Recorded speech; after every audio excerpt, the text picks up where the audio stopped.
ప్రజలందరికీ మరియు స్థానిక సంస్థల ప్రజాప్రతినిధులందరికీ 2026 నూతన సంవత్సర శుభాకాంక్షలు. అలాగే నా తోటి మిత్రులు, సహచరులు అందరికీ కూడా నా యొక్క నూతన సంవత్సర శుభాకాంక్షలు.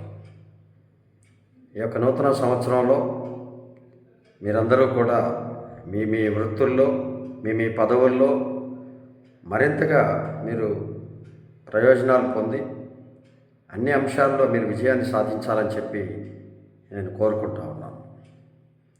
2026 సంవత్సరం మీకు ఆనందాన్ని, ఐశ్వర్యాన్ని, ఆరోగ్యాన్ని, అన్ని రంగాల్లో అభివృద్ధిని సాధించే విధంగా మీకు సహకరిస్తుందని ఆశిస్తూ మరొకసారి మీ అందరికీ కూడా సర్పంచులకు, ఎంపీటీసీలకి, ఎంపీపీలకు మరియు జడ్పీటీసీలకు, అలాగే అధికారులకు, పంచాయతీరాజ్ సంస్థల్లో పనిచేస్తున్న అందరికీ కూడా నా యొక్క నూతన సంవత్సర శుభాకాంక్షలు. 2026 మీకు అభివృద్ధిని అన్ని రంగాల్లో సాధించే విధంగా సహకరిస్తుందని చెప్పి నేను ఆశిస్తూ మరొకసారి మీ అందరికీ నూతన సంవత్సర శుభాకాంక్షలు.